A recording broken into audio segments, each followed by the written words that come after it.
Hello, I'm Cynthia Izaguirre in Dallas, and here are your headlines from North Texas. We start with new details on the suspect in the deadly ICE facility shooting in Dallas. Investigators were still swarming the scene Thursday, where 29-year-old Joshua Yan allegedly shot and killed one ICE detainee and injured two others. Authorities towed his car away Thursday morning as they continue collecting evidence from the scene. Investigators say they discovered handwritten notes and past internet searches. And that's helping them determine what may have motivated the attack. Kevin Reese has the latest on what we've learned from the FBI. Violent rhetoric has led to over 1,000% increase in assaults on ICE officers, and it has to stop. And some of that violent rhetoric, the FBI says they found in the suspect's own handwriting. At his home, the FBI says Joshua Yan's writing referred to ICE agents as people showing up to collect a dirty paycheck. They believe he acted alone. Yes, it was just me, they found in one note, and that in another, hopefully this will give ICE agents real terror to think, is there a sniper with armor-piercing rounds on that roof? The clearest motivation for this attack are his own words. In his handwritten notes, he says, "I want to cause terror." The FBI says he arrived here as early as 3 a.m. Wednesday, a large ladder on his car to help him reach the roof of the three-story building, with a 500-foot direct line of sight to the ICE building. That he used a legally purchased 8mm bolt-action rifle and used ICE tracking apps to find out where best to go. Apps the FBI says are a casting call for attacks like this. He hoped his actions would terrorize ICE employees and interfere with their work, which he called human trafficking. Officials would not reveal much about the victims. One detainee killed, two injured, including a Mexican national. But they praised the ICE and ATF agents who rushed into the line of fire to rescue as many detainees as they could, while admitting to us that it is difficult to be an ICE agent right now. Yes, there is a heightened sense of security for everybody, not only at work, but for their families, for their loved ones. Meanwhile, security at all ICE facilities is being strengthened nationwide. In Dallas, I'm Kevin Reese. The attack leaves questions on how this could impact the future of the agency. Richard Solomon breaks down their plan to keep agents safe moving forward and hears from applicants reacting to the shooting. What happened outside of this ICE detention facility Wednesday raised concerns of safety for not only detainees, but ICE agents. Yan specifically intended to kill ICE agents.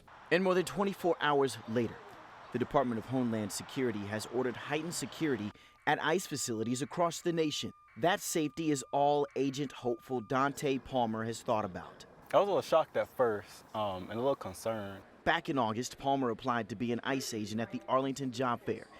He served 6 years in the Navy, and what happened Wednesday only reinforced his decision. I think that's what we signed up for. We know the risks and the challenges. The same for Justice Gregg. It makes me want to help out even more. He's almost through the process and just has to take a physical test. Our country is under attack. We need more people to stand up.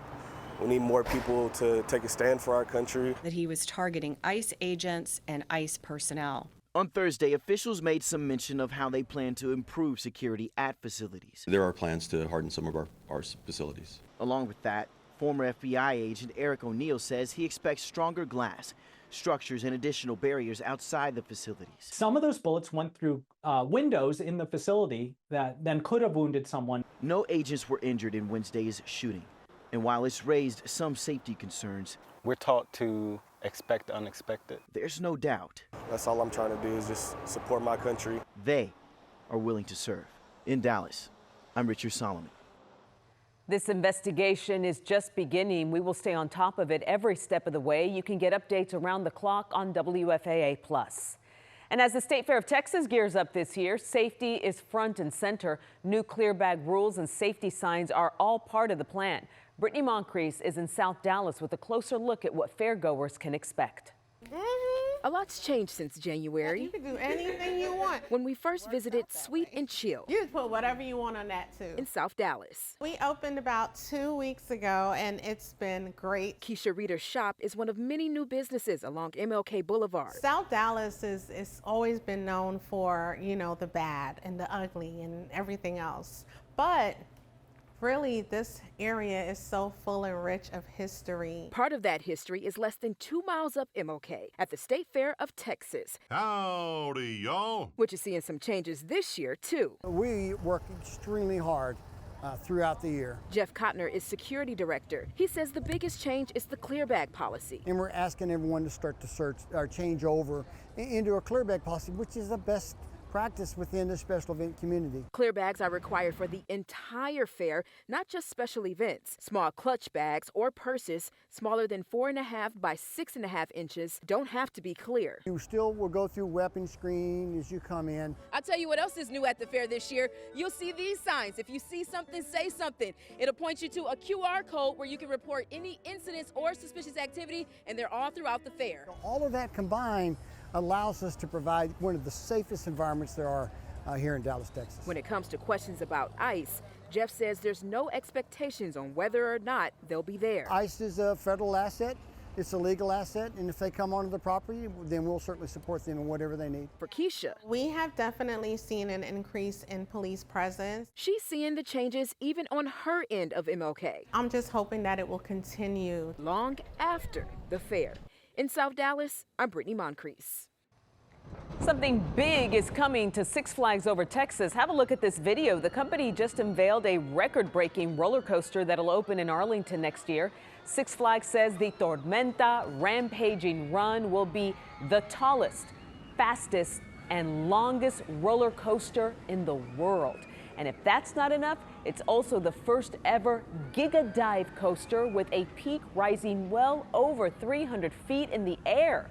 The opening next spring will also coincide with the park's 65th anniversary. Well, Texans love good barbecue, and there's a lot of it in this state. But Texas is so big, it's hard to try some of the state's best. But our Sean Giggy found it. When Texas Monthly puts out its list of the top barbecue joints in the state, there are some crazy people that drive all around just to try them. And then there's the rest of us who wish we could. Well, now we can.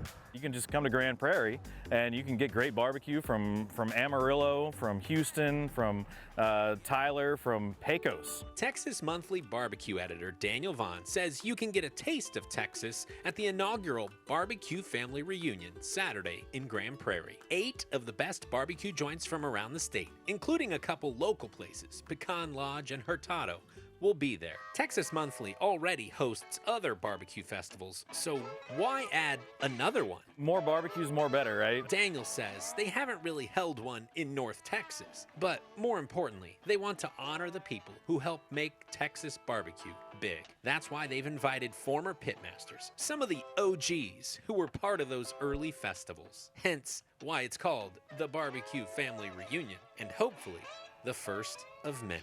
Texas barbecue's here to stay. It's part of our culture, and it's something that we should continue to celebrate every year. And those are your headlines from North Texas.